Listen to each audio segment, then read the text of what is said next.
ya se pagó renta del 35%, lo máximo que me puedo deducir son 45 millones de renta sobre lo que me está devengando de algo que yo ya pago. El Estado se está llevando la mayor parte del ingreso.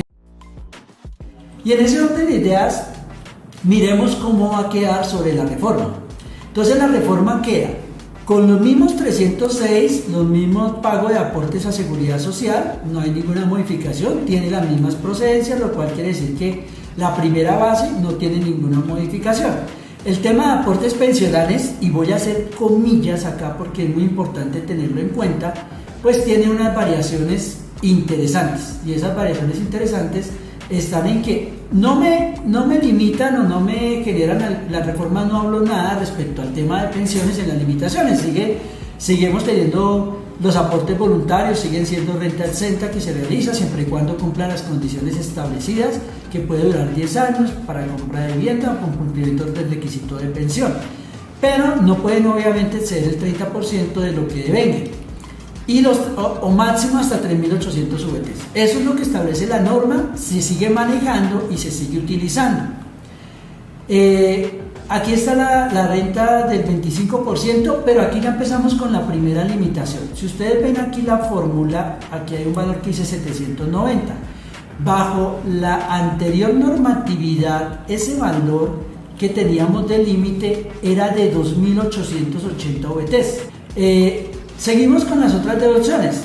Tenemos las deducciones por corrección monetaria, sigue igual, la norma tributaria, la nueva reforma no me lo afecta, el aporte, el gravamen a movimientos financieros tampoco afecta, y el tema de pendientes tampoco afecta, pero ya entramos a una segunda connotación, y la segunda connotación es el límite de las deducciones totales. O sea, yo tengo un límite para establecer mi renta exenta del 25%, y otro límite ya del total de deducciones que me puedo llevar. Y aquí es donde el tema empieza a ser bastante fuerte.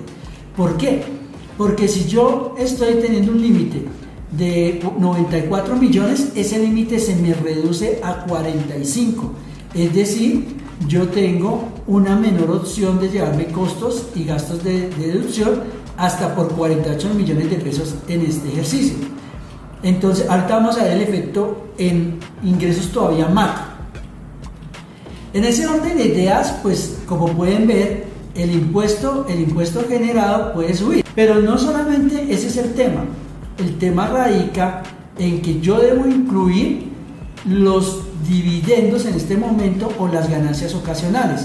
En ese orden de ideas, de un impuesto que va a pagar de 54 millones, incluido el impuesto que pago acá y el impuesto que pago acá, que sería bajo la actual forma de calcular esos impuestos, pagaría 119 millones de pesos. Es decir, pago 57 millones de pesos, que quiere decir que de mi gasto que estoy en este momento, tanto de mis ingresos y de mis ingresos que estoy teniendo brutos, tengo de destinar 11%, ya entraría a destinar el 23%.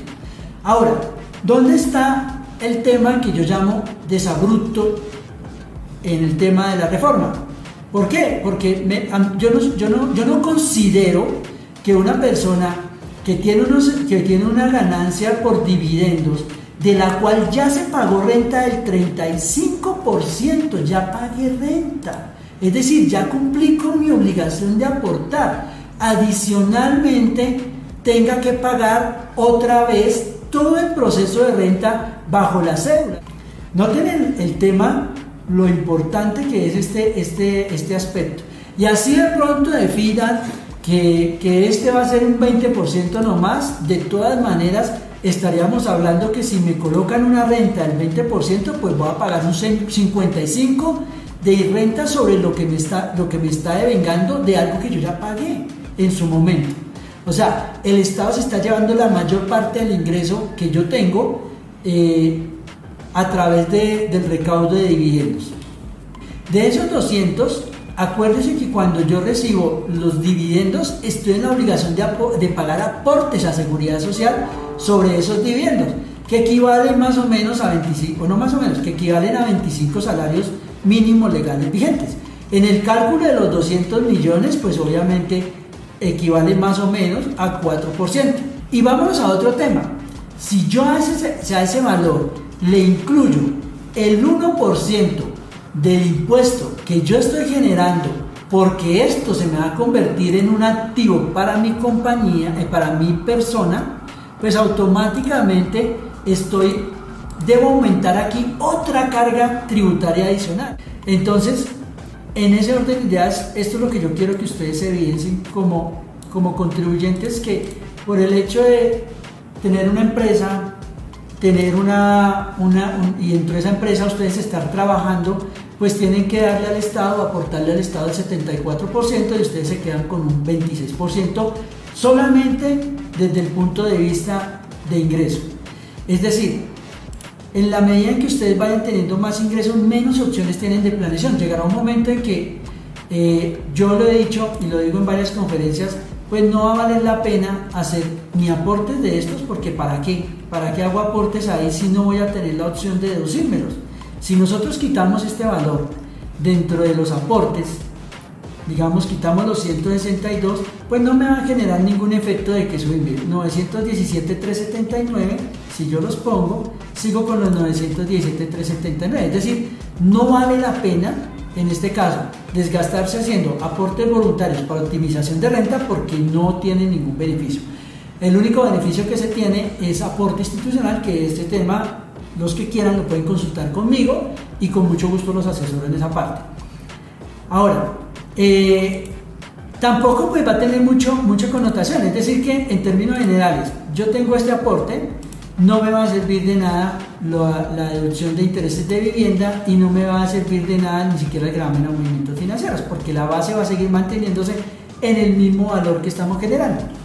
En pocas palabras, yo lo máximo que me puedo deducir son 45 millones de pesos. ¿Qué cuál va a ser? Pues el 25% y por ahí el dependientes. Y ya, eso es todo lo que yo podría técnicamente hacer en planeación de renta, lo cual no es nada beneficioso.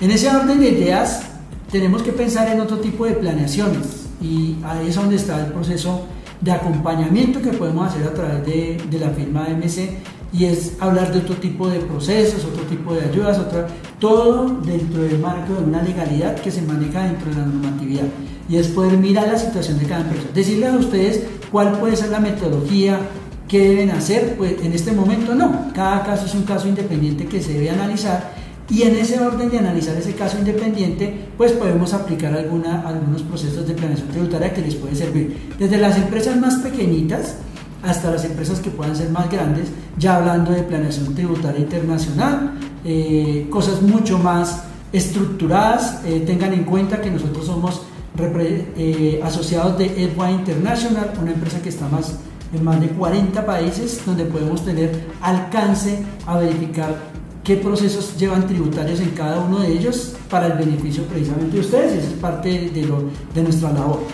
Era lo que les quería comentar, era básicamente el proceso que quería llevar en esta parte de la conferencia. Les agradezco mucho, espero que les haya servido bastante.